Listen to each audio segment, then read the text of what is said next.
Okay. Are we ready? We're ready. Good morning, everybody. I'd like to call the Connector Board meeting to order, please. We have the agenda up in the link.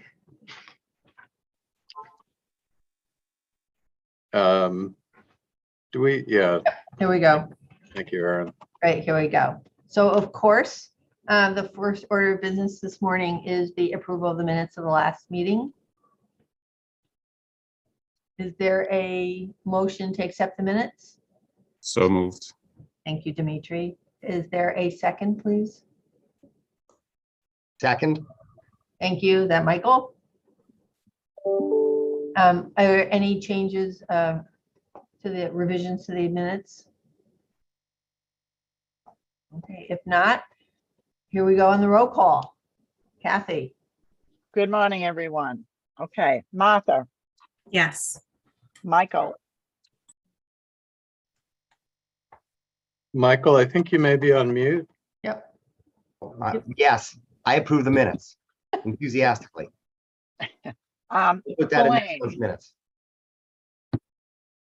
I don't know if Elaine has joined us. I'll come back. Hi. Oh, she has. Okay, Cassandra, Yes. Dimitri, Yes. Secretary, Yes. Nancy.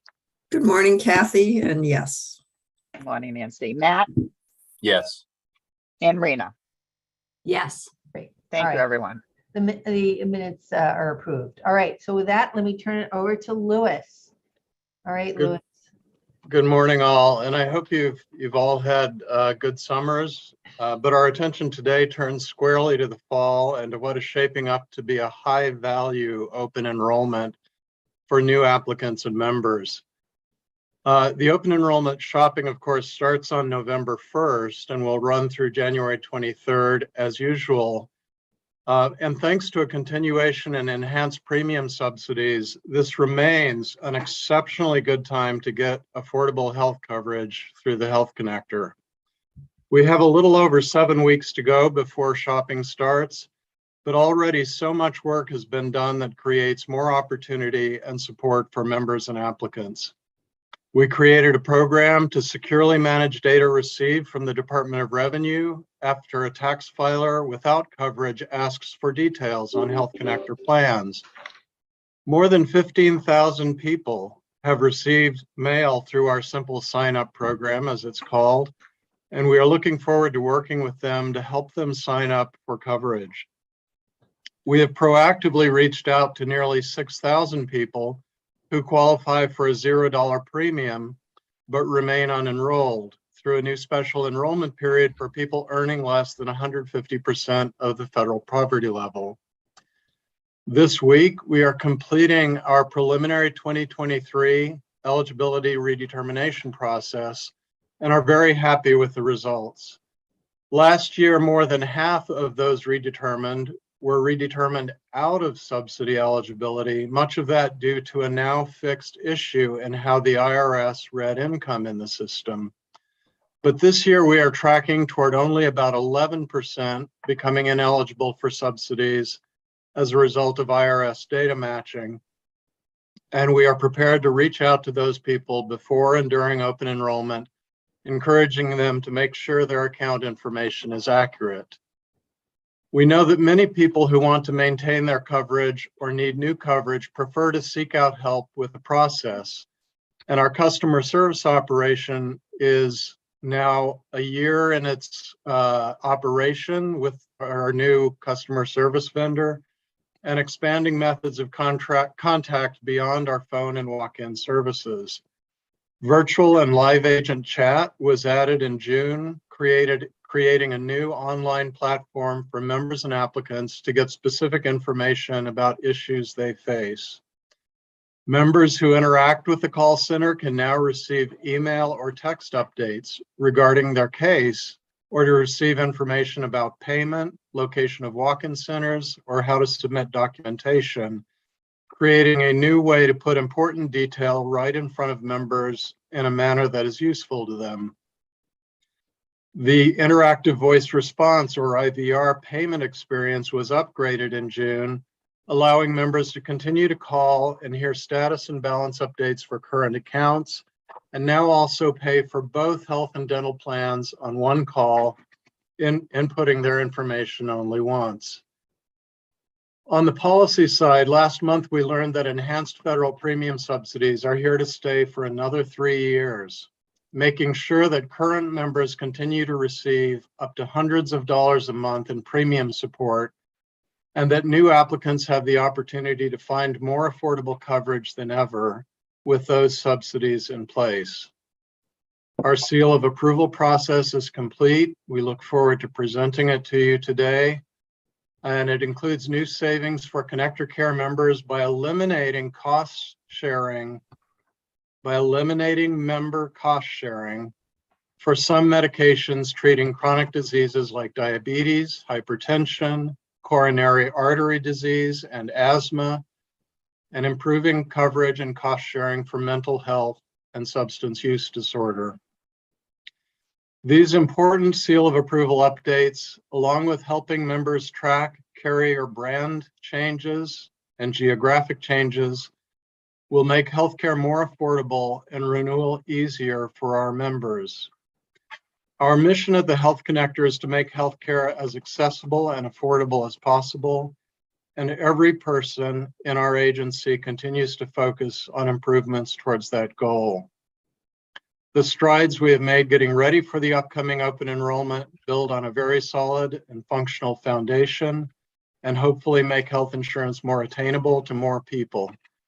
It also creates expanded opportunities for us to best serve new members going forward beyond this year, including those who need new coverage when the federal public health emergency ends. Thank you, as always, for your support and energy and thoughtful input as we prepare to enter a new open enrollment, making health insurance accessible and affordable to more people than ever before. I really do appreciate this board's support of that mission. Thank you, Louis. Before we go into the seal of approval, let me just pause, see if there's any comments or questions before we go right into the seal of approval presentation. People good? I'm looking. Okay. Always look to see if there are any hands up. All right. So Louis, why don't we go right into the full presentation of the seal of approval?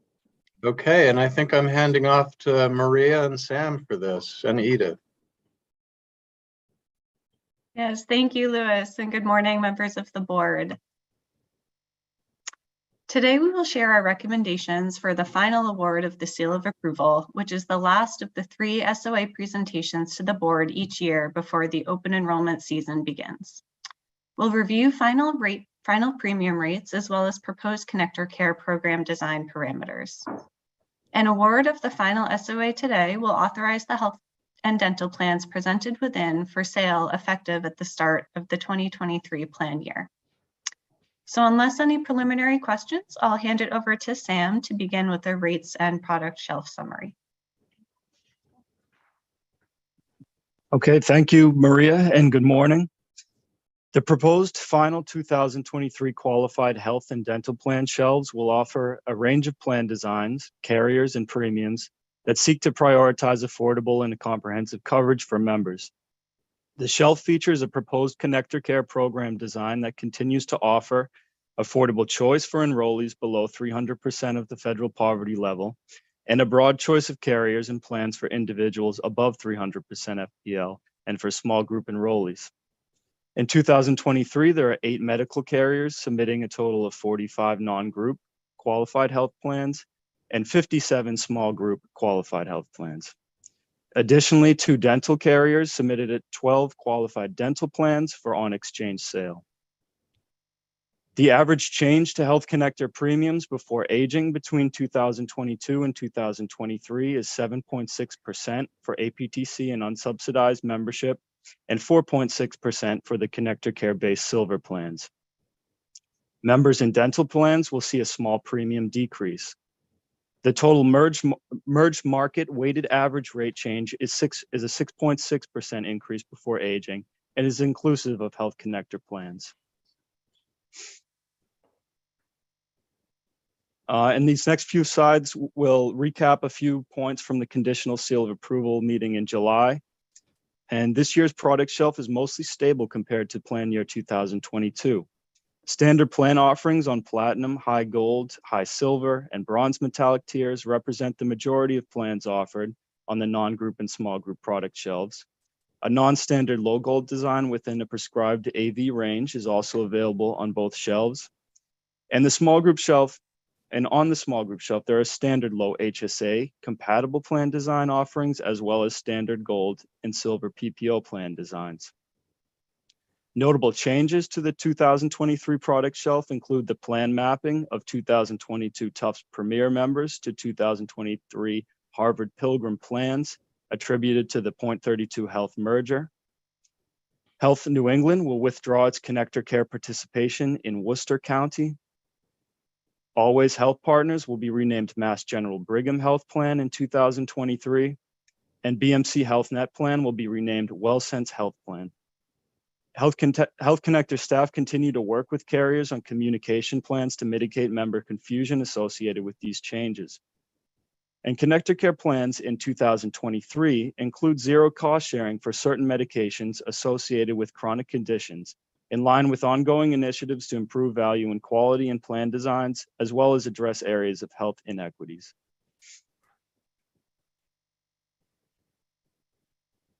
As mentioned in our opening slides, the average rate increase before aging for unsubsidized and APTC only non-group membership is a 7.6% increase before aging and a 9.3% increase after aging, assuming mapping to a 2023 renewal plan. As noted below, the average changes vary by QHP metallic tier.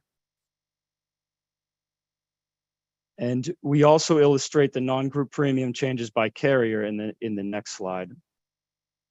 In this table, we've outlined, reading left to right, we've outlined the membership share by carrier in the second column with using August 2022 enrollment. The third and fourth columns include premium changes without aging and with aging. And the final column gives an illustrative example of a 40-year-old individual in Worcester with a 2023 unsubsidized silver plan premium. There's a lot of data on this page, so why don't we just pause just to see if, I'm sure people have looked at this, but if there are questions, just. Sure, and we're happy to go back to the previous slide as well if there are questions. Nancy, how did I know?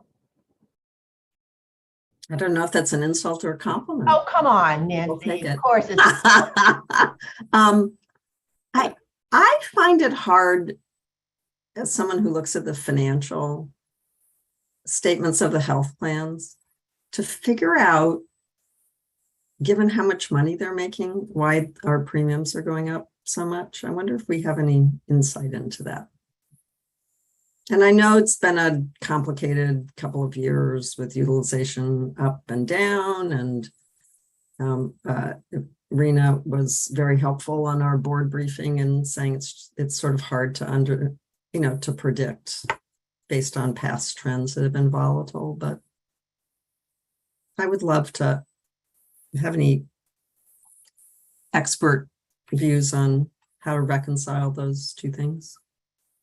And I think without putting anyone on the spot, I would defer to board members on that topic, insofar as the connector doesn't do the deep financial analysis of rates as part of our mandate. And maybe, so and I maybe just someone want from DOI as well, because they look at the statements too. Nancy, I think someone from the DOI is probably in the best position to answer what's going into the premium change. The only thing I will just remind you of is current earnings are not necessarily an indicator of what future premium trends and profitability is going to be. I know you don't like that, but I mean, most of the health plans are doing MLR rebates because they did overshoot the mark on their premium rates. But once that gets trued up, they're still setting pricing for a future period that most definitely is going to be at a higher cost than what it is right now. Is it going to be at this magnitude? That I can't speak to, and I think that is part of what the DOI review attempts to ascertain. So that's my thought. Yeah, I'd say, Nancy, what we noticed, the reason for the increases this year were due for, this most recent filing was around the increase in provider and pharmacy costs. That's the main attribution that we have for these current increases. One thing I do want to note to you is that, as you may have noticed, the division has been considering some changes to 211 CMR 66, which is our merge market regulation. And some of those changes are intended to help put some daylight on these exact kinds of questions. In addition to moving from a quarterly rate filing process, which I think we all can agree has been challenging to get everything reviewed on our end and then out into the market. We're moving to an annual filing process. And in addition to that, we're also going to be working on having provider carriers establish both a public-facing document that gives a summary of their filing and also an opportunity for an open public information session on that filing. So I think our hope is that way we can get the carriers to come and have a conversation about, what these drivers are, why these prices are increasing, and give an opportunity for the public to provide their own input and have our own conversation. So we have had the hearing on the regs and we're in the process of finalizing them now. So hopefully these sorts of questions and these sorts of, things you wonder about will hopefully be addressed in part through the changes to the reg. Yeah, I think I have been following that, Martha, and that's, good to hear. I mean, it just, obviously we have a special duty to people who have lower incomes as board members. And, these increases are very large in the unsubsidized market. So I think the more we can understand and feel comfortable or not with what's going on in the face of, frankly, the health plans being the best capitalized they have ever been in the many years I've been looking at their, and I think that's an important public policy issue as well. Can you never, and Rena, you and I may disagree about this too, but it will be very respectfully. Should the health plans just be able to make as much money and have as much surplus as they can, and we all have to pay the price of that? Or is there some level at which they become too well capitalized for us to be comfortable with? So. Great points, Nancy. And to Nancy's point, my question would be whether or not anyone has looked to whether or not there's a correlation between the amount of subsidies in the marketplace and rate increases that we have seen. Because from an outside observer's perspective, it seems the more dollars the Fed pumps into the system, we seem to see a similar increase in terms of the rate that are being charged to the vulnerable population that we're providing a service to. So I was wondering whether or not we've ever looked into whether there is a correlation between the dollars going into the system and current rates. We have not, Dimitri, but I agree with you that that's both historically an important topic for us to consider and something that would be worth study going forward. And if I could add to Dimitri's comment, which I think is very well taken, I think doing some more analysis over the next year about how are the health plans doing in terms of overall capitalization and results by line of business. I am surprised often when I look at the statements about the profit margins in some lines of business compared to others, and they're not the ones I would think would be the most profitable. It varies obviously considerably by health plan, but this seems to me to be just an essential issue for us to dig into with more vigor. Both as a connector board, but I think in the service of everyone in the Commonwealth, because we know if rates continue to go up at this level without the resulting wage increases, we're going to erode the progress that we've made in terms of coverage. Nancy, I see Matt and Matthew, or Matt and Michael, but before I do, I just want to sort of echo, that's why in part why I wanted to pause on this page, is as we come through the pandemic into an endemic phase, I mean, we would all, and I just to mirror something that Nancy said was, we all acknowledge the past couple of years, are just extraordinary outlier years.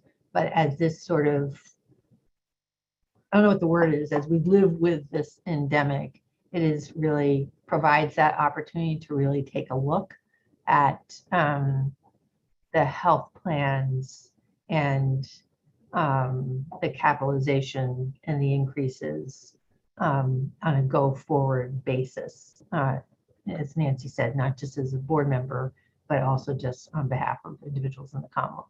And with that, I'll turn it to Matt and then Michael. Thank you, Secretary. This is, of course, a topic that we've discussed here on the board many times, and I would just like to offer the GIC's perspective on this. Of course, being self-insured, the benefit of being below budgeted amounts or accrues back to the Commonwealth for the GIC, not to our carriers. I would say, however, that the overall market trends that are presented here, or even more so in one of the prior slides about the merged market being about 6.6% overall, that tracks very closely with what, unfortunately, the trends are that we are seeing at the GIC. And as Martha said, it's rising provider prices and the price of prescription drugs on both the medical benefit and the pharmacy benefit that continue to be the big drivers. And I just want to echo the comment that Secretary Sutters just said. It has been an extremely challenging time for us, as I'm sure it has been for the carriers and for the DOI, to accurately project future medical trends in this extraordinary time. We have 2 years now where we have been significantly favorable to our budget on medical trend. Of course, that's very similar to what the carriers have experienced, and it's why their financials look the way they do. But our obligation, as with the carriers and the DOI, is to look forward to the coming year as part of our rate setting. And, we are seeing very similar trends to what's presented here. Hope that's helpful. Thanks. All right, Michael. Yeah, so I had the same concern as Nancy, and I agree with her that understanding this is better. I expressed this a little bit in the sort of prep call. I think one of the challenges here is that the ACA was structured in a particular way to, you have a fixed subsidy and then there's bidding. And so there's a question about how well competition is working. And so the issue is, in some sense, a bigger one about how the insurance market's regulated. But in the context of the exchange, the issue is it working well enough in our population? So if they're making a lot of money somewhere else, that's a little bit besides what's going on here. Obviously, for a bunch of reasons, we've been very successful at having a very rich set of options on the exchange. I actually think if you compared us to other states, we would be near the top in terms of the number of competitors in the state, although that's not necessarily true in all the different parts of our market, which I think is worth looking at.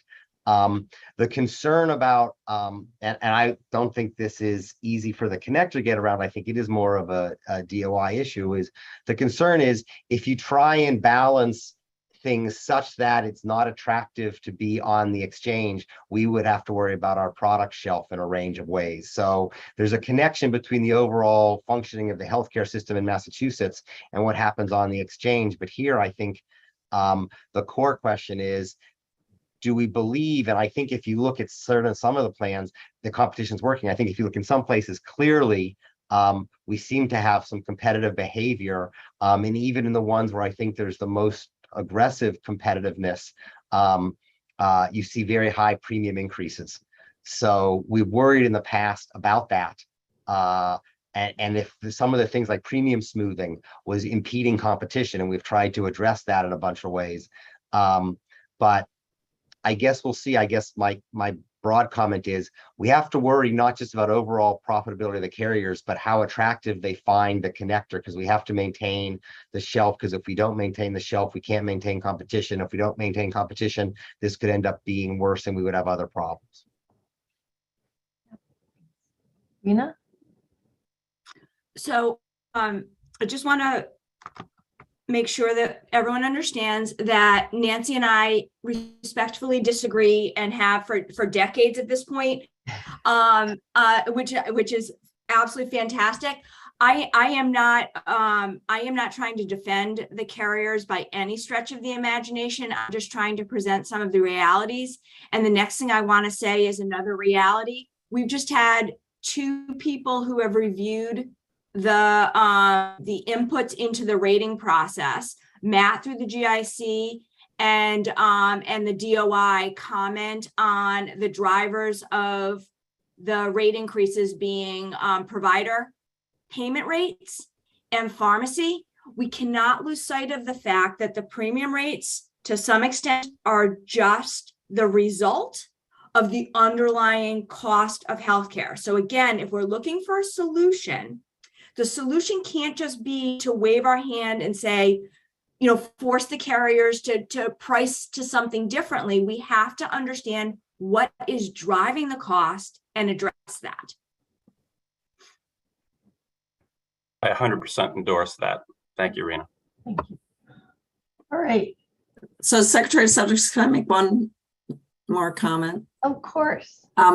Michael and Rena, and to some extent, perhaps Matt, have just advocated competition in the market and being more competitive. I think we have many decades now that demonstrate that that approach has not worked very well over the long term. So, Rena, very respectfully, and you know how much I love you, but I think some more pressure on the carriers and on their financial condition could be a very good motivation for them to get tougher with the hospitals and others as well. So, so I think we need some new approach to this. I mean, 11, 12% rate increases are simply not acceptable, and they're not affordable. So just to clarify, I wasn't so much advocating the role of competition or not, although that's a longer conversation, as much saying that's the way the ACA has been structured in the environment that we have to live in. So there's my point more broadly, Nancy, was there is a bigger question about how to manage the healthcare system in Massachusetts, which extends beyond where the connector is. But the connector is in an environment where we're living with the ACA structure, which was set up with, say, voluntary carrier participation. And that's just something that we need to be cognizant of. Yeah, we probably could survive without 100 plan choices, I bet. I was going to channel Dolores on how many plan choices, but I won't. I'm going to let Matt, and then we're not going to resolve this today. So I'll let Matt have the final word on this moment, and we will move to the next slide. Thank you, Secretary. Similar to Michael, I just want to clarify that nor was I think, suggesting that greater competition here is the only solution, even the best solution. And I think to the degree that we have market dysfunction, particularly on the provider side, there should be some new ways of thinking about solutions here. In my view, looking at the carriers, and changing the way that we regulate or view the carriers is largely a distraction from the primary challenges of affordability that we face. I just wanted to be clear about that. Yeah, I think one of the dysfunctions in the market, and then I go mute, is the ability of very large self-insured organizations to negotiate deals for themselves that are more advantageous than the insured market gets. So I think there's a need to work more collaboratively together on that too. And I wish we could do that. All right, I'm gonna let Martha, and then I'm gonna take the prerogative of being chair, and I'm moving this to the next page. Thank you, Secretary. Go ahead. Sorry to add Nope. on. I just Nope. wanted to highlight, I think a lot of the conversation we've had here around the discussion of provider increases and provider impact and pharmacy costs on these rate increases is something that I think we're hoping to have a conversation on in terms of these information sessions that the regs propose. So it's not necessarily just, a discussion on what the carrier filed, but also giving them an opportunity to help discuss those underlying issues, which I think might help create some greater transparency and might be helpful to this process going forward. So just wanted to highlight that. Okay. Let's continue. Sam, let's keep going. Yeah, sure. We'll transition to Maria now and for some updates on connector care. And You can have a break, Sam. yeah, thank you. Thank you. So moving on to the Connector Care program, as we indicated at the July meeting, there will be 2 changes in carrier geographic coverage in Connector Care for 2023. The most significant being that Health New England will no longer offer Connector Care plans in Worcester County. This will impact about 4,000 of their current members who will be automatically renewed into the lowest cost Connector Care plan available to them in 2023. For most people in that region, that would be BMCHP WellSense Health Plan. Members' renewal letters will include the other Connector Care plans and associated premiums available to them and encourage them to check their preferred providers should they wish to shop for a different plan that might better meet their needs. And looking ahead to 2024, staff continue to work with onboarding carriers to bring them into the Connector Care program. Connector Care enrollee premiums are silver plan premiums reduced by federal and state subsidies according to members' income. The proposed Connector Care enrollee premium schedule found in the appendix follows the same methodology as in 2022. So in addition to guaranteeing at least one plan choice at the lowest cost affordability schedule amount, it offers modest additional support for members selecting higher cost plans with assistance concentrated for members at the lowest end of the income scale.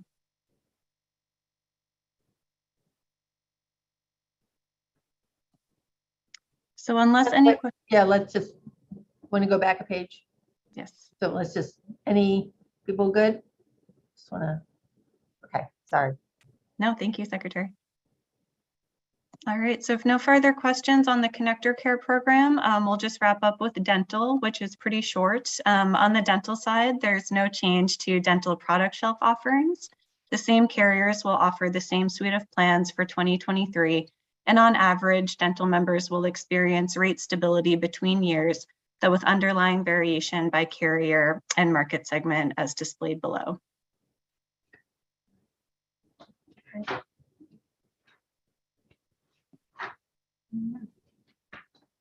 So today's final SOA vote will allow staff to proceed with the use of plans for final testing activities, advanced premium tax credit calculation, and renewal notice generation before plan shopping opens on November 1st. In addition to these open enrollment activities, we're formulating our 2024 seal of approval policy priorities, which include furthering health equity initiatives pursued in recent years and bringing all carriers into the Connector Care program. Staff will seek board member input as policy development continues throughout the fall and winter in advance of the 2024 request for responses release next March. And take the, want to put up the vote, please? All right, so before we take the vote, let me just pause and see if there's any further discussion.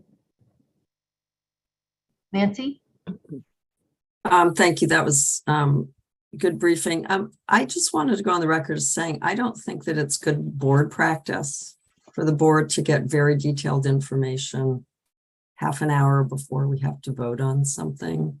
And the briefing earlier in the week was very, very helpful, but this is quite a dense deck. The seal of approval is one of the most important votes we have to take during the year. I think getting material further in advance so we have an opportunity to actually look at it in detail, to figure out what our questions are, to try to understand the rates and the potential impact in more detail is something we should do. And as the consumer rep on the board, I feel a special responsibility in this vote, especially when the rate increases are large and when the insurers are making so much money. I have great confidence in the staff and colleagues at DOI that the review has been done well. I know board prep takes a lot of time and effort.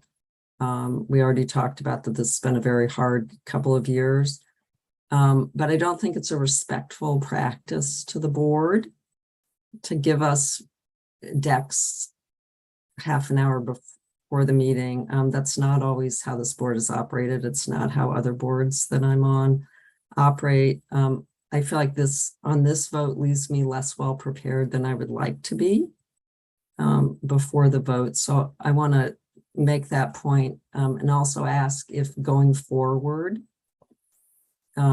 with a very busy staff that I know has more on their plates than they should have, if we could really endeavor to get the board material to us at least a day or two early when we have a vote so that we really have a chance to review it and figure out what our questions are.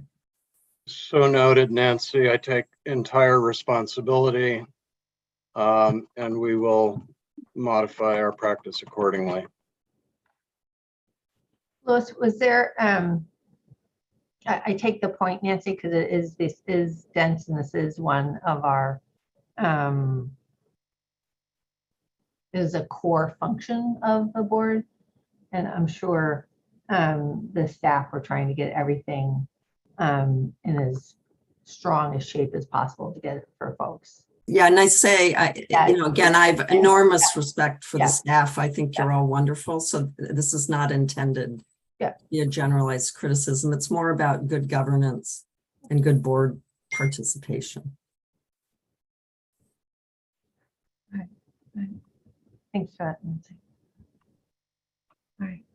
So there is a vote before the board. Is there a motion to accept? So moved. Thank you, Michael. Is there a second? Second. Matt, thank you. Is there any further discussion before we take a vote? And what's before the board on the seal of approval? Okay, all right, Kathy. Okay, Martha, Yes. Michael, Yes. Elaine, Yes. Cassandra, Yes. Dimitri, Yes. Secretary, Yes. Nancy, I'm going to abstain because I did not have enough time to review the material. okay, Matt, Yes. Rena. Yes. Thank you, everyone. All right, thank you.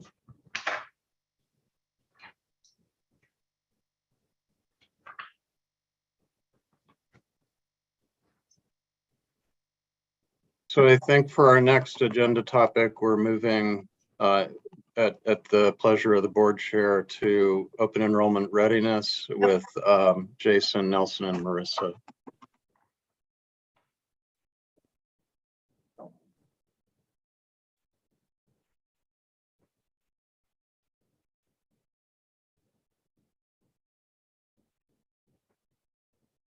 Can you see my screen okay? We can, though it's not full screen. It's I think the slides are visible, but it's a strange subset of the screen. All right, let's try that one more time.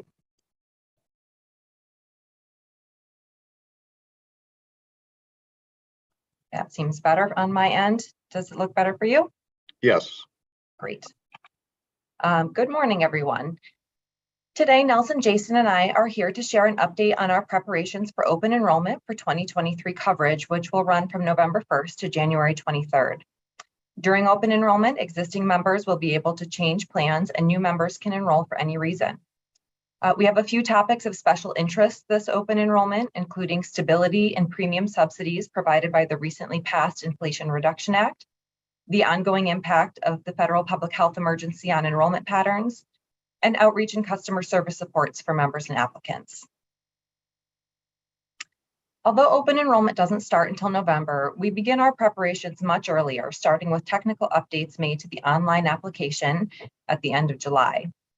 In mid-August, we began gathering updated data from electronic sources and making preliminary 2023 eligibility determinations. Members have begun receiving letters outlining what we think they'll qualify for next year and are encouraged to return to their application and make any necessary updates.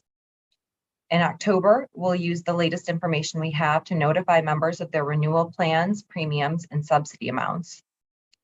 In November, shopping for 2023 plans will begin and we'll send carriers transactions to passively renew existing members.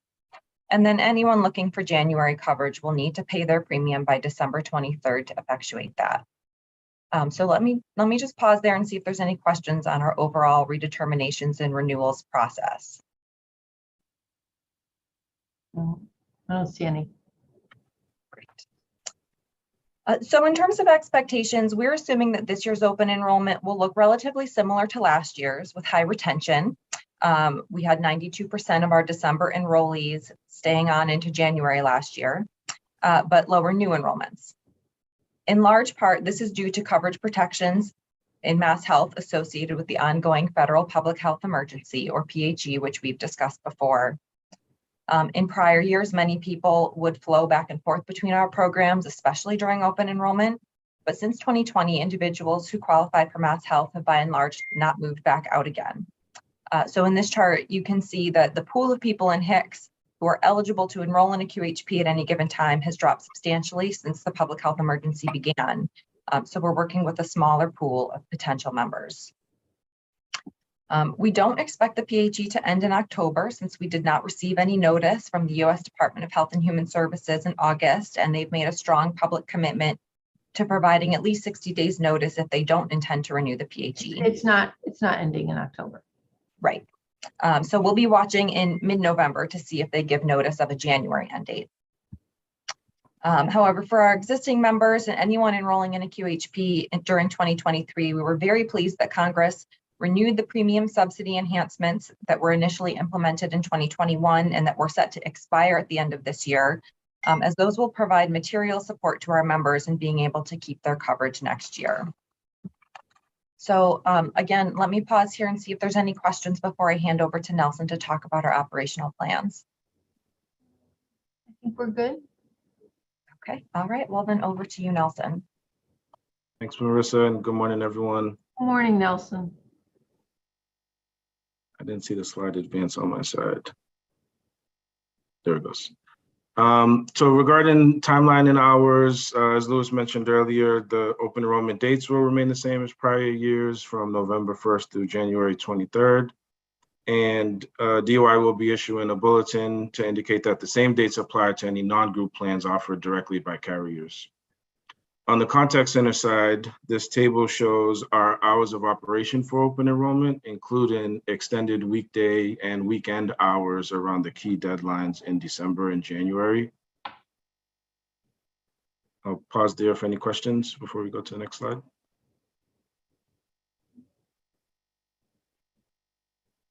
All right.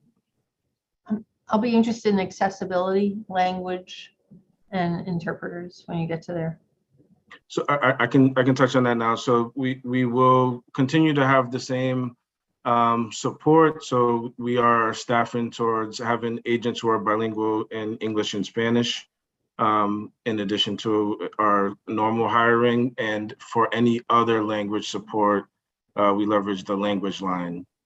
So since language is our number one, after English, our number one language that requires interpreters, we staff to try to handle as many as we can in Spanish with live agents as opposed to leveraging the language line. But for every other language, we currently leverage the language line. Nelson, can I ask a question picking up on something Lewis said at the beginning about the expanded capabilities we're going to have for email and text and stuff? Will that also apply to multiple languages too? Yes, we can go to the next slide. I can touch on that. Oh, great. Okay. So the expanded features that are now available with the contact center include virtual and live agent chat for members who can now access the chat tool on our member portal, and also by selecting an option on our IVR to chat directly on their cell phones. And there's the virtual assistant that provides FAQs and some self-service assistance, and also live agents during our normal business hours that provide, the full support that you would get from an agent over the phone. And all of this is available in both English and Spanish, so the same service that we provide on the inbound call side. And the same is true for the next two categories as well. So text and email are also available in English and Spanish. So for members who interact with the contact center, they can receive updates. So if they have an open case, they can receive an email or a text based on their preference as the case progresses with status updates.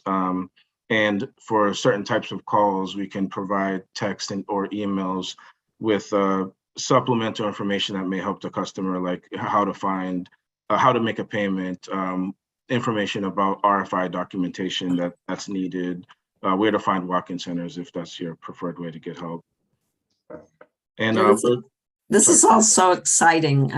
Someone who deals with kind of people in their 20s who it's impossible to get them to talk on the phone or even do an email. I think as we seek to, continue to make progress among young adults in coverage, I think this is just great new functionality to have. Yes, and we'll continue to review to determine if there are additional options to use this, different scenarios that we may be able to support more proactive communications.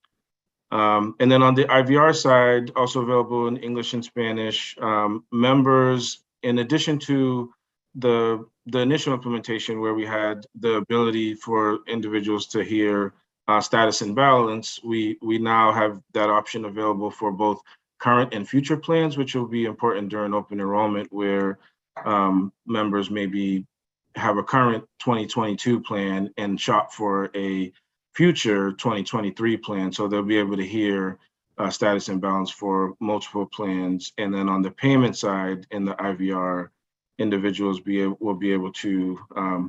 now able to make a payment for both the health and dental plan on the same call with only entering their bank information once. So that was an improvement from the initial implementation. Okay. Nelson, just a quick question. What percentage of the consumers who reach the service requires our support in Spanish? It's roughly 20%. It changes slightly month to month based on different activity, but roughly 20% when we factor in all of the activity. So not just the tier 1, but we have tier 2 support if we have case updates, but we're usually in the 20% range. Okay. Thank you. Any other questions? I don't see any. Not, I will hand over to Jason for the outreach update. Great, thanks, Nelson. Good morning, everyone. As we head into the upcoming open enrollment period, as Lewis and Marissa had noted earlier, the public health emergency remains in effect. We expect it will have an impact on new enrollment compared to prior years, but we still anticipate that a significant number of new enrollments are achievable, something in the 25,000 to 35,000 individual range during open enrollment. In addition to the new enrollments, through the open enrollment period, Our activity will also allow us to grow and maintain a strong brand awareness among those likely to experience gaps in coverage in the future. This would include after the end of the public health emergency and people going through other life transitions. So this long-range awareness raising is an important aspect of the health sector's work as we try to pursue near universal insurance coverage in the Commonwealth. We continue to think through advancing our equity objectives through our outreach work, and we're looking forward to a full open enrollment of community-based in-person activities. After last year's plans were cut in half by spiking COVID cases. No promises at this point when it comes to COVID, but we're eager to get out and be in person as much as possible this year. And we're starting to fill in our calendars for right after Columbus Day and going forward into open enrollment. So a few activities to note. Last year we did do a few mob visibilities during open enrollment. One right before Christmas, a couple after Christmas. We found the tabling before Christmas generated very high volume and interest. So we're going to hold 3 similar events like that this open enrollment in December, leading up to the deadline on the 23rd. We are very excited to get Card to Culture back cooking. This program offers free or reduced admissions to arts, cultural, and outdoor activities for Connected Care members. We started promoting this program in open enrollment 20. It launched in January 2020. COVID closed participating organizations, and we sort of put the program on the back burner for a few years, but we've been talking a lot with the Mass Cultural Council over the last 5 or 6 months, getting it really cranked up and back going this fall and going forward. We're planning a kickoff event with MCC and the Department of Transitional Assistance for October. We'll be visiting participating cultural locations throughout open enrollment. We'll also be sending messages to Connected Care members, kind of regionally specific, letting them know what's available in their area. And we also have a webpage that lists all of the participating organizations, and that's broken down regionally as well, so people can find something, you know, relatively local to go out and participate in. Probably the biggest thing for us this open enrollment, we have a really unique opportunity to reach ethnic populations, particularly young Latino men, through soccer's World Cup. It's generally regarded as the most popular sports event in the world. It usually runs in the summer, but this year it's from mid-November through mid-December, which really lines up perfectly with our big December 23rd deadline. I think the final's on the 18th, so it's really perfectly timed for us. Games are aired on Telemundo and Fox. For Telemundo, we're planning a significant presence before and during the World Cup. The core of the package includes in-game displays along with spots during pregame, postgame, and other World Cup related programming. It'll include visibility during schedule updates on Telemundo, social media posts, and a recurring series of World Cup trivia spots throughout November and December. It includes a 30-minute open enrollment special on a show called All Access New England. I will not dust off my long forgotten high school Spanish to try to tell you the Spanish name. The spots include news programs throughout the day on Telemundo as well. So we are going to be on the air a lot on Telemundo in November and December.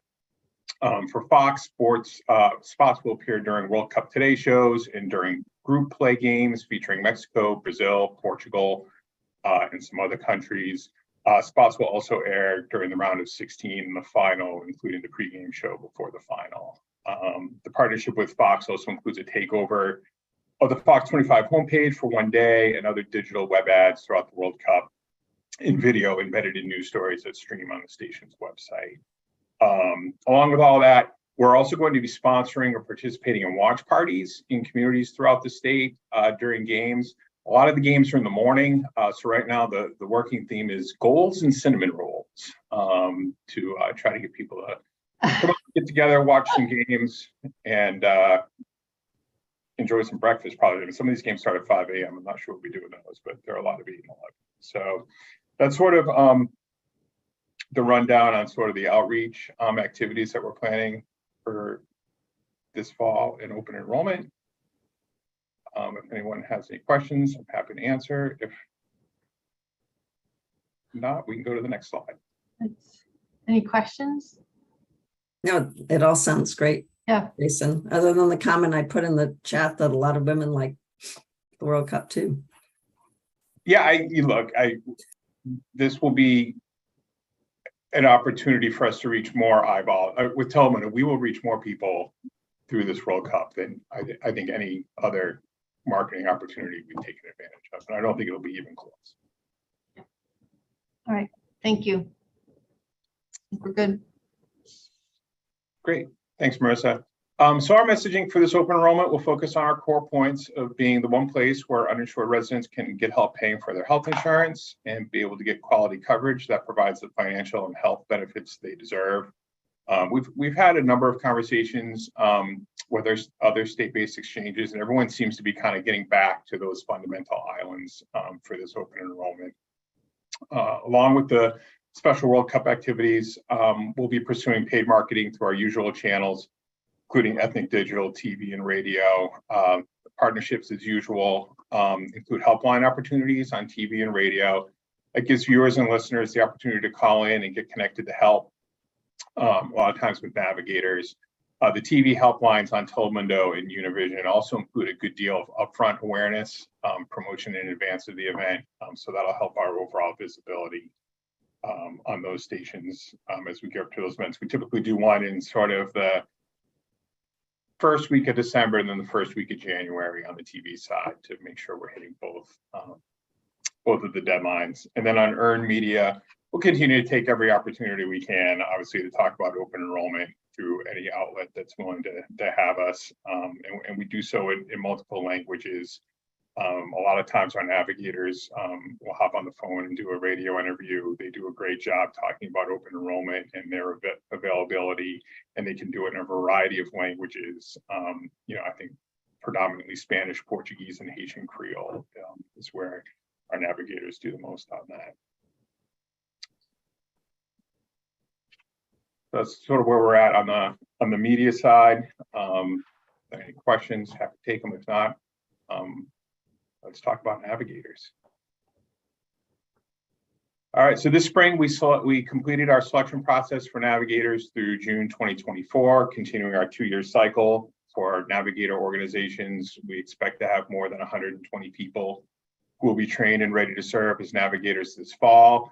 Most of them have been with us for a number of years. They're very well versed in the application and enrollment process and are just so helpful. Navigators are also ready and I would say eager to help out when the public health emergency ends, knowing there'll be an opportunity to help people transition into health connector coverage. They like the rest of us have been kind of watching the calendar and looking for signals as to when that's going to end, and they really want to help out. And then this week we published a new notice of grant opportunity focusing on potential new organizations in Boston to expand our navigator footprint in the city. That's targeting a handful of neighborhoods where we'd like to have a really good local community presence. We spent a lot of time leading up to the publication of the NGO, talking to local officials and community health center leaders to make sure we're clearing up any questions or confusions around navigator status and what it means to be a navigator. So we're hopeful we're going to be able to add to our navigator mix this fall, get these new organizations starting in July, and have them ready to help with the end of the PHE if that comes around to January. And I see Nancy's hand up. Jason, could you remind me, like, how do we decide how many navigators we have? And my recollection is, that the partners we've had in the past are all great, and this is obviously so critical to increasing and maintaining coverage. But do we have enough of them? Particularly with how many people are eventually going to have to go through redetermination. I mean, it's like millions of people, right? So are we comfortable that this will be sufficient capacity? Nancy, if I could take that. We do have an annual navigator budget, and we generally try to both live within the budget, but also reflect increased costs for navigators as with everyone. I wouldn't say that, I mean, clearly we're going to do another Navigator proposal this fall because we'd like more presence, particularly in Boston. And there's one other community we'd like to target. So we do look at geographic spread and try to expand the pool where we feel like we're very thin. And I think your ancillary point about the support of navigators during the public health enrollment process or public health emergency unwind process is one that we should look at just to assess the impacts on the navigator community and our expectations for them. Yeah, I think that would be something I would be interested in, seeing just as we enter into this period eventually where there's just going to be so much volatility. So I just want to, I don't know how much, I think if we change, Nancy, I don't know how much I would, we are fortunate in the Commonwealth since we have a functional integrated eligibility system as we go through the process of the redeterminations once the public health emergency ends around the mass health side. That's where the millions redeterminations will be. And staff have been doing a lot of work in collaboration of the mass health and the connector staff around planning for the public health emergency. I think we did sort of a briefing when we thought it was going to be earlier. Have the contract, a joint contract with Healthcare for All to do like boots on the ground as they did through COVID around really helping people not to ignore their notices, if you would, right? And to engage with people. So, our goal, the goal when the public health emergency ends is to ensure people have insurance coverage and that they are in the right insurance coverage depending on what their circumstances are. And that's really the goal in this. I do think we need to stay very present. The navigators will be one piece, but the work of the mass health team where they have been doing the redetermination process and updating people's information without obviously taking the next steps of notifying people. It continues in a very deliberative way.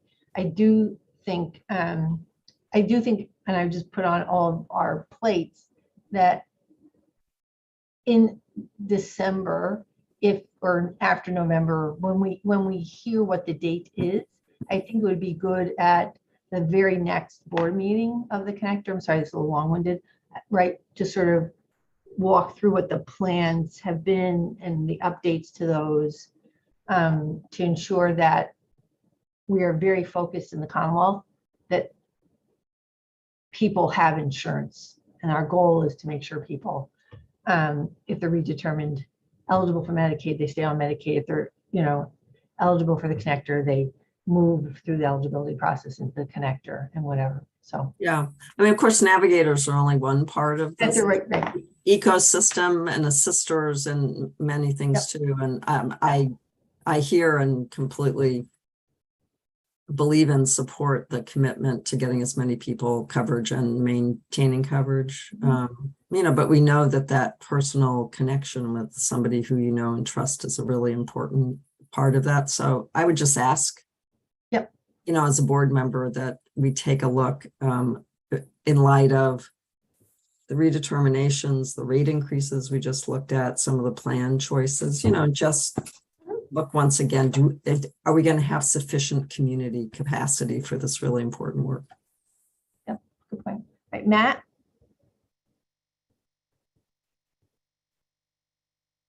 Unmute. Sorry about that. It occurs to me looking at the list of entities here that there are very likely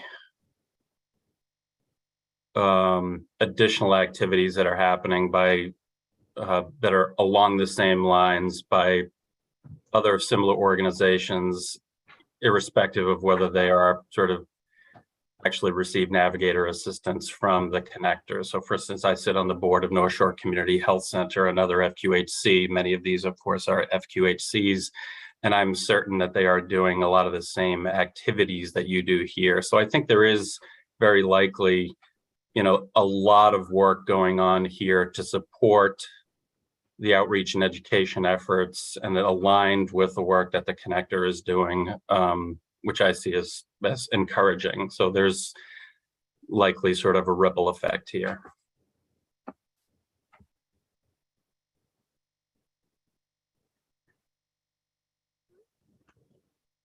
Okay, all right. Dimitri, I think you had your hand up.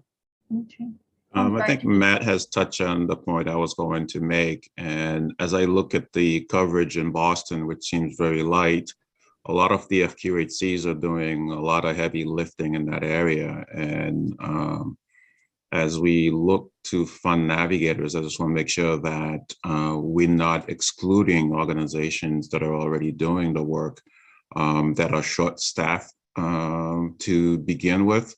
So ensuring that we spread this out a little bit to encourage those organizations to continue to do the work that they're doing would be very helpful. Thank you, Dimitri. Yeah, one organization that actually is implicated, I think, by a number of those that are here is C3, the Mass Health ACO. Again, I'm sure they're doing lots of these similar types of activities, and not knowing anything about who submitted requests for support or anything like that, they would be one that may be have broader reach than some of the more local entities that are listed here, as important as those are as well. I think this is one piece of ensuring the sort of trusted voices, trusted connections for individuals, but point well taken. All right, shall we move this along?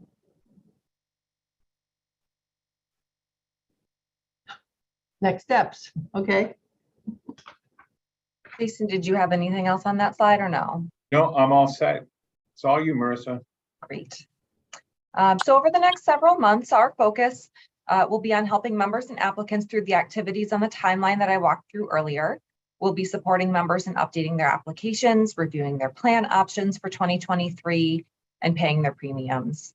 And then after open enrollment ends on January 23rd, we'll be ready to pivot to support individuals transitioning out of Medicaid should the PHE end in January. So we'll continue to keep you posted on how open enrollment is progressing, including our efforts to make it as easy as possible for existing members to keep their coverage and for new members to join. Are there any questions before we close? The only thing I would add is that obviously the timing of the public health emergency, which is an unknown, but in the event that it is January, and I'm probably stating the obvious, is it's wouldn't be surprised if there's an extended open enrollment. Yeah. Or special enrollment or extensive enrollment, whatever the term is, right? Because it's Right. If the timing is in January, that will have an impact, I would think. Yes. Yeah. So, because the reality is the cycle of redeterminations would be such that people would probably not be being redetermined ineligible for Medicaid till probably March. Right? If you just think of the cycle of how this would happen. So I think we just, as you have done, we all just need to stay nimble and prepared and, adjust as the timing changes. So. Yes. Thank you, Secretary. All right. Thank you. And now I think we're going to have some policy updates. Yes, good morning, everyone. Let me just bring up my slides. Okay. Are those showing up or are those showing strangely? They're still in deck mode, Audrey, as opposed to full screen, so it may be heading there. Display settings. Marissa, how did you solve that when you fixed it? I had to unplug my auxiliary monitor, but just watch your internet in case you pull that regular cord out.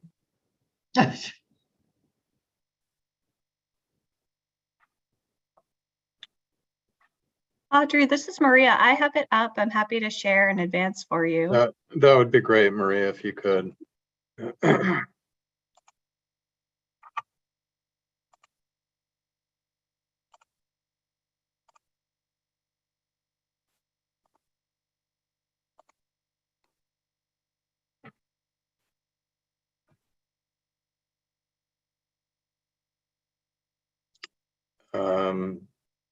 Maria? Yes. There we go. Thank you.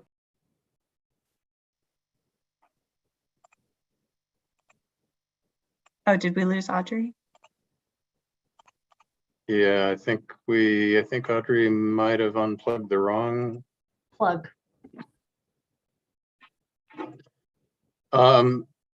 Let's go ahead to the first slide as we wait on Audrey to re-log in. I think the overview that Audrey's prepared to give is partly the very good news of the passage of the Inflation Reduction Act in August, which exchange directors across the country had worked with congressional staff on throughout the year in terms of providing information relating to the American Rescue Plan subsidies and why they are beneficial to our membership. It's a huge relief and a big deal because this open enrollment would have been a very different, I mean, even with the rate increases, this would have been had the Inflation Reduction Act not extended the enhanced subsidies, this would have been a very difficult open enrollment period in terms of messaging and rate impacts. And with regard to the administrative items, Audrey will touch on a proposed non-discrimination rule that the Biden administration is kind of rolling into protections on that had been rescinded in the last several years. The public health emergency, I think we're all aware of, and a fix that's available in our system, in the HICS system, for the so-called family glitch. Finally, she'll touch on the Simple Sign-Up Initiative, which we've headlined.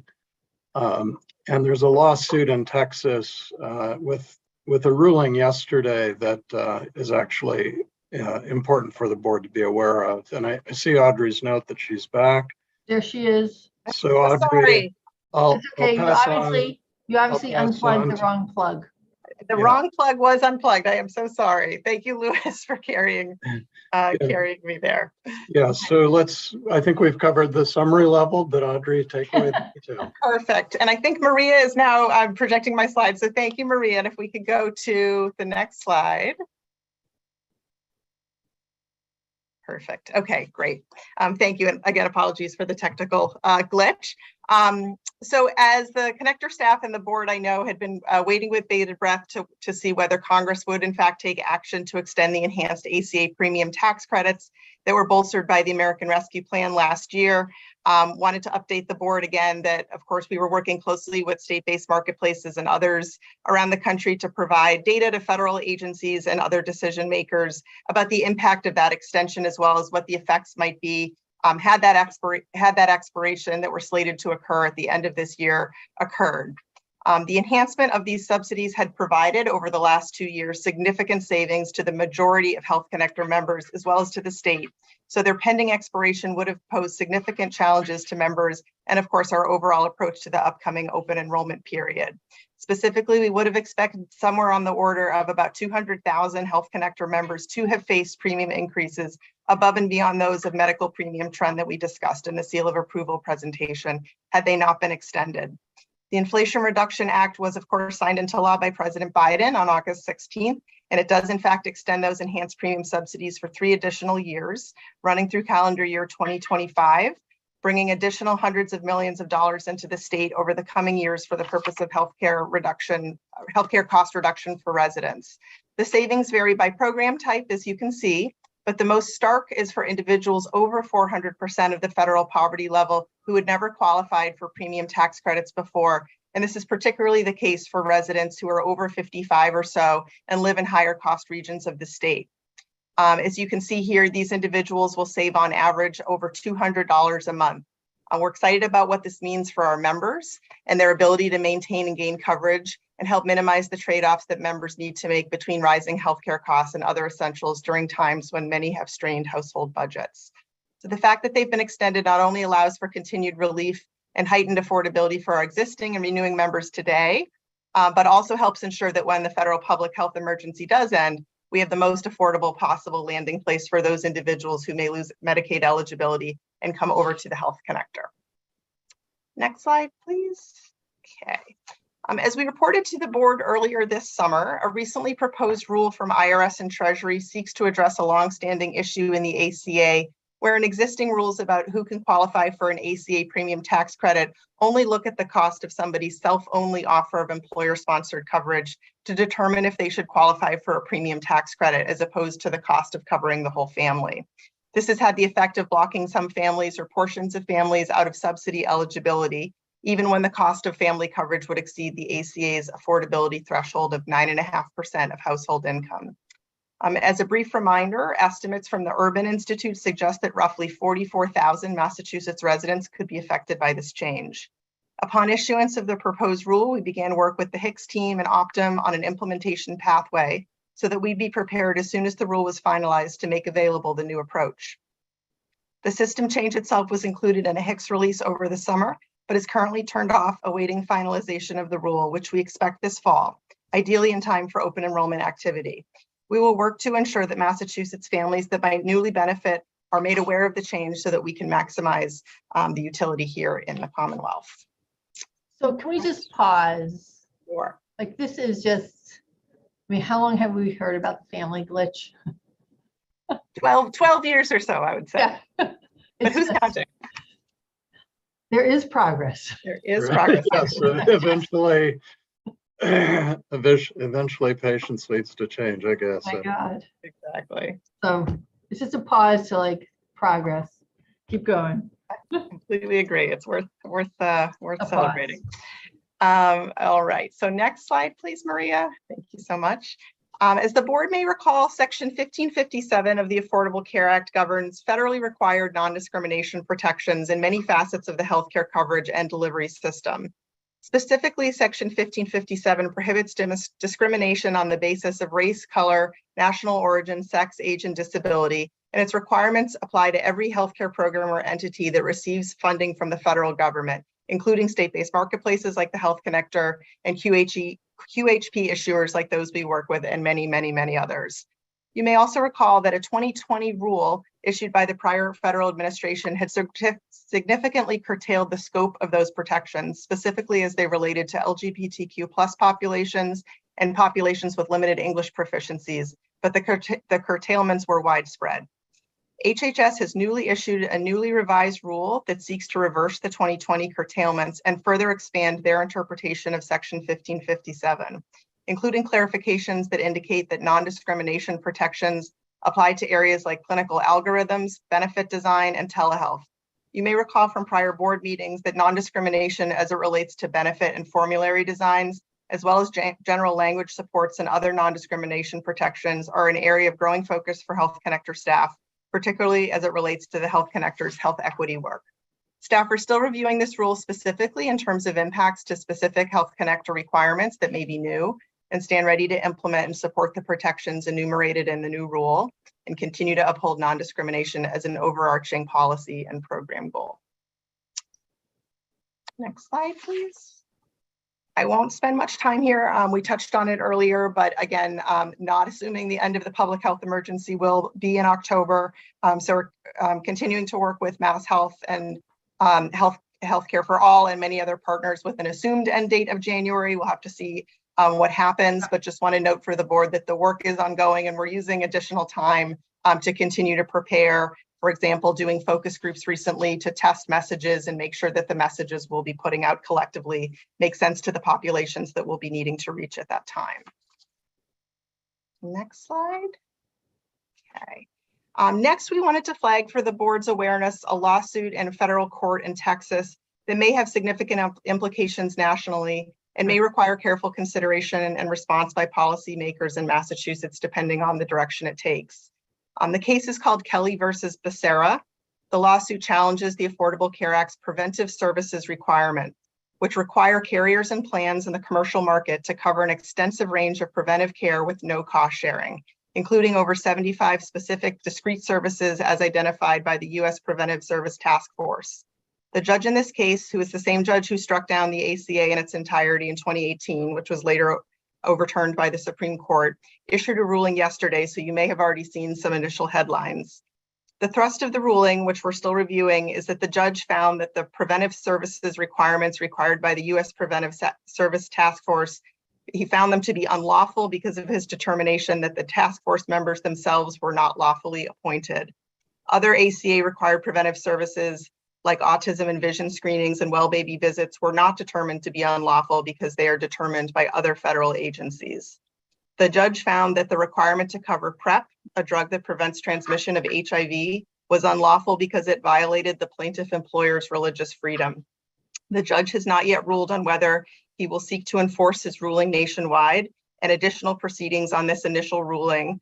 There's additional filings requested from the parties this Friday, as well as likely appeals are in fact expected.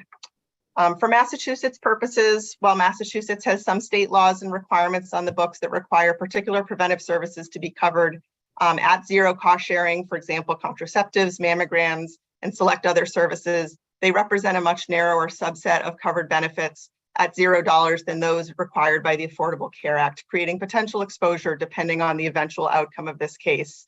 The case will have a long way to go and will surely be appealed, but we wanted the board to be aware of the development and note that state law and some health connector tools like minimum creditable coverage standards and the seal of approval process can be considered as potentially responsive policy pathways.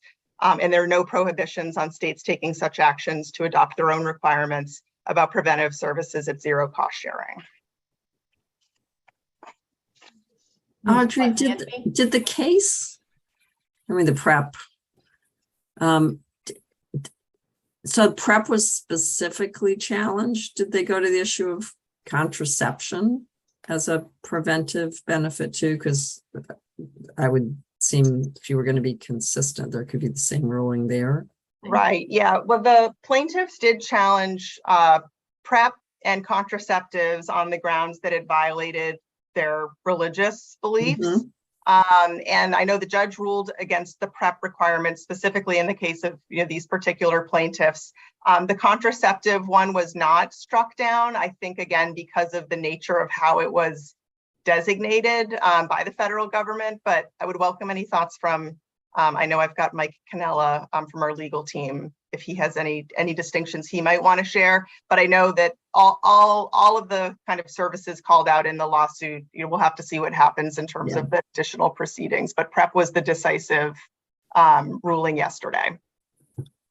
I would add to that, Audrey, that the judge in this order, explicitly states that they are not addressing the claims raised by the plaintiffs that speak to the unlawfulness of the contraceptive requirements here. So that question is still outstanding. So, the decision yesterday is really just limited to the particular claims raised by the plaintiff that were addressed. So we are still left to wonder where that will go. But given previous Supreme Court cases opining on this subject and the way the judge analyzed the Religious Freedom Restoration Act analysis of PrEP is suggestive that they would reach a similar conclusion as it relates to contraceptives, but we have to wait and see. And this is that same judge who issued a ruling a few years ago on the ACA. I forget what the issue was too. So yeah. Yep. Oh, joy. No such thing as decided law anymore, Nancy. If I understand, I'm sorry, if I understand correctly, the issue in particular here had to do with the nature of the appointments of the U.S. Preventive Services Task Force. So there's sort of versions of a federal fix, which is you could create a CMS committee that would say, we're going to look at this and come back with some lists of services, and process-wise, that would be fine. In fact, you could set up a committee that would get expert testimony from the U.S. Preventive Services Task Force. It's just it was really a process complaint that the federal government, if they cared, would have to address. But it wasn't an authority issue that you couldn't mandate some services be free. Well, it's an attack on LGBTQ people is what it is. I'm not arguing that, Nancy. I'm just arguing about the scope of it. 2713, I spent a lot of time pushing for 2713 with Mark. That was a core, like in a past life, what we spent a lot of time trying to do. So the question is now what the issues are. And I understand the Massachusetts issues, but there's a broader federal response that could occur potentially as well, given my understanding of the scope of the ruling. There is one particular challenge here, which is in the analysis, the court made a distinction between USPSTF and, let's say, HRSA, which is that the reason why HRSA and the other agencies' findings were not considered to be infirm under the Appointments Clause is that there is statutory authority for a validly appointed officer to ratify their decisions, which they had demonstrated in their defense briefing that they had done. The judge is less persuaded in his ruling that such authority exists for an appointed authority to ratify the decisions of the USPTF. And so that's why they indicated in this order that they're going to have supplemental briefing on remedy. For full context, the plaintiff's requested relief is that no service given an A or B rating on or after March 23rd, 2010 would be valid, such that they'd be willing to accept that anything that was in existence prior to that date would be considered having been adopted in statute by Congress. But it's unclear what precise remedy will be ordered to address this deficiency. And the most straightforward but perhaps complex remedy would be to have all of the members go through advice and consent process, because the judge found that they weren't just officers of the United States, but principal officers. So this is a huge bureaucratic hurdle to get the committee, USPTF, back online, if that's the direction that the judge goes. But we won't know until we see what parties are requesting in terms of relief or what he decides to make of that relief. Other questions on this slide before we move on? Okay. Next slide, please. Thank you, Maria. So turning back to the state level, as the board knows, we've recently implemented our new Simple Sign Up initiative, which was enabled by a provision included in the FY22 budget, allowing uninsured tax filers in Massachusetts to check a box on their tax returns, authorizing the Department of Revenue to transfer select information to the Health Connector so that we can reach out with tailored information about health coverage options and costs that they would qualify for, and offering assistance to help them enroll. This effort was animated by our ongoing commitment to finding and covering the uninsured and our interest in finding ever more streamlined, low friction ways to bring the uninsured into coverage. We were pleased to see over 15,000 Massachusetts residents check this box on their 2021 tax filing, resulting in us sending out notices recently to those 15,000 households, representing roughly 20,000 household members. And we have another about 700 or so to be sent shortly in response to later filing residents. In our initial view into the data we received from the Department of Revenue, we can see that about 45% of these individuals are known to HICS, so eligible but unenrolled, or someone with a family member of an enrolled person in the Health Connector or Mass Health, and meaning that and about 55% are unknown to HICS, meaning they've never applied to coverage with us before. We're prepared to track enrollment specifically stemming from this outreach to measure program impact generally, and to help iterate for future tax years so we can ensure we're maximizing the benefit of this new capability. Next slide. Thank you. So that wraps up the policy updates we wish to share with the board today. In the immediate term, the federal policy development of the greatest significance to us and our mission is the incredible level of resources the enhanced APTC brings in to support Massachusetts residents. And we look forward to highlighting these benefits to our members and the public this open enrollment and going forward. We'll also plan to keep the board apprised on the progress and results of the Simple Sign Up initiative, and hope to see enrollment growth stemming from that effort, as well as learnings for how we can make enrollment easier and more readily accessible for the uninsured. And lastly, we'll keep the board posted on ongoing rulemaking and litigation that may shape the direction of the Health Connector and the Massachusetts coverage landscape.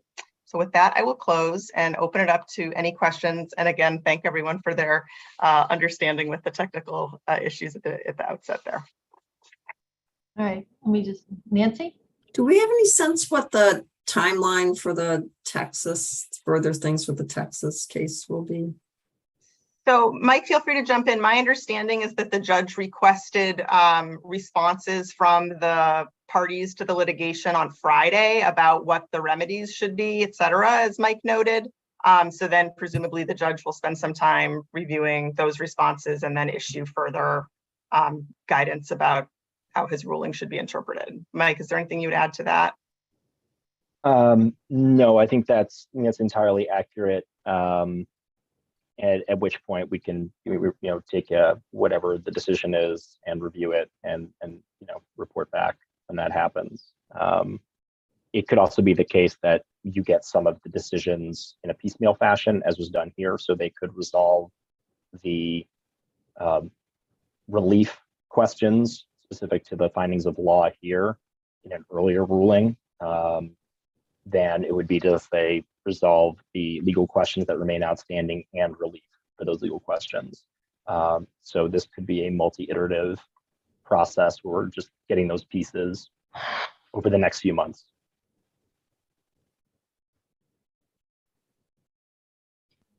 Anyone else? No, I don't see anybody else. Anybody else?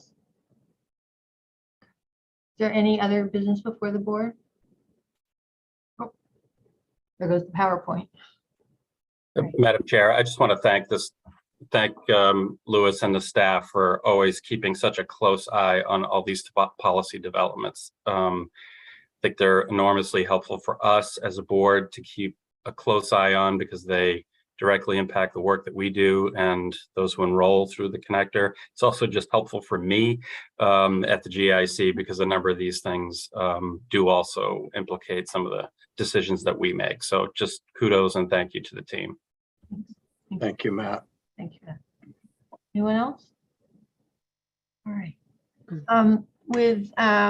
As a board chair with Louis, I sort of also want to accept the responsibility for the fact that the board materials were late, probably a combination of a short week and an early board meeting, but that board members, because they are volunteers, as much time as possible, and certainly Louis, we should strive for like 48 hours before a board meeting if it's a thick packet, and the individual board briefings are, they should be seen as augmenting the data that people need. So with that, we will strive to do better, and looking forward to be perfect. It won't be in my lifetime, maybe it'll be in some of yours.